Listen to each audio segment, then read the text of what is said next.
A couple days ago, there was a rally in Portsmouth, New Hampshire. We heard from the failed former president, Donald Trump. We heard from some of his supporters. But I had this leftover clip that I wanted to save for this discussion more about the impact that religion, and specifically it's sort of like a evangelical Protestantism that and the role it's having in the MAGA party right now. I'm going to play video of a pastor who was interviewed before Trump's rally. And I don't even know how to introduce this. This is weaponized religion. And if you abstract this from a religious context, we would consider this a manic mental breakdown. There's really no other way to interpret it until you say this is his faith. Listen to this. When Donald Trump becomes the 47th president of the United States, there will be retribution on all those who have promoted evil in this country.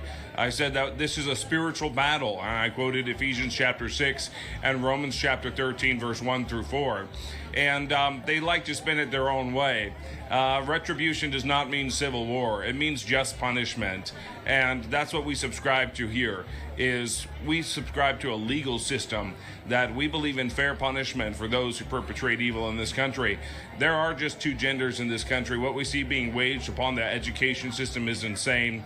And those dark demonic ideologies, the communist ideology of Karl Marx in his Communist Manifesto, one of the first principles of Karl Marx's communist ideology was to take away the distinguishment of the sexes. And that's why we see that implemented in China. As soon as communism was implemented, the women all chopped their hair off to have the same exact haircuts as men. And if you go to Shanghai or even Beijing today, it's very much still the same.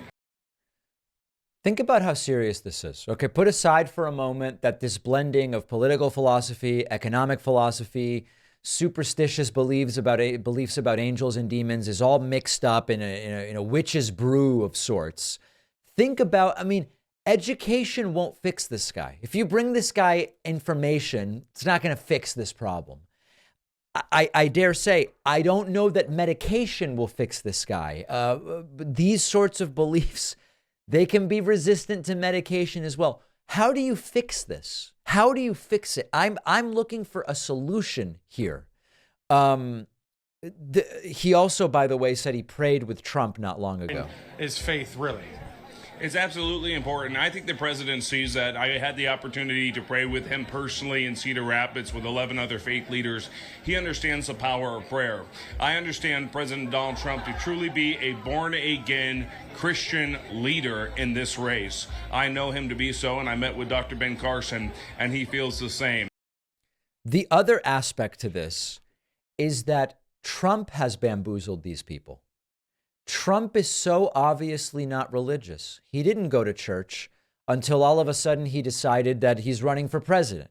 He didn't ever say that the Bible is his favorite book alongside the book he wrote until he decided to run for president. And so there is a complicity. There is a willingness when Trump is so obviously not religious. He couldn't care less about these people except that they're useful to him. Who is the con man? This guy certainly seems like a con man, conning his followers about the religiosity of Trump. But has he not also been conned to some degree by Trump into believing that Trump is a religious person when he obviously is not? And at the end of the day, you kind of sit back. And what is really our understanding of what is going on here?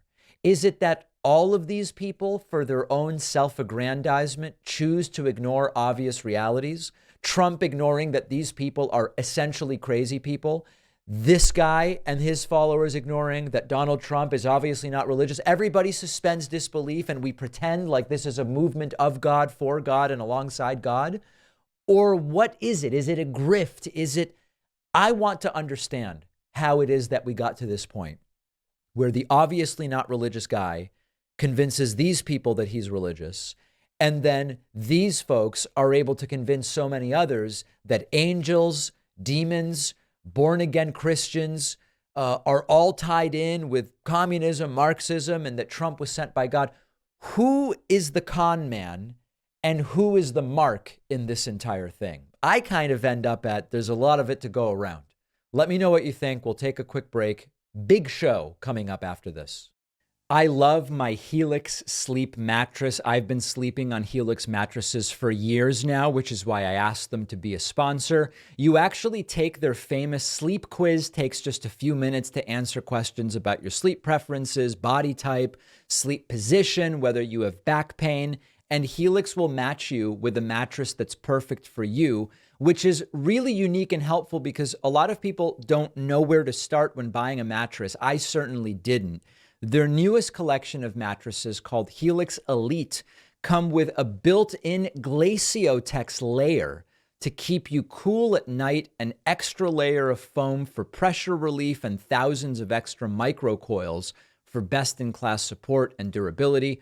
All of their mattresses ship right to your door, totally free. They come with a 10 or 15-year warranty, and you get 100 nights to decide if you like it. My audience also gets a whopping 20% off all orders, plus 2 free pillows.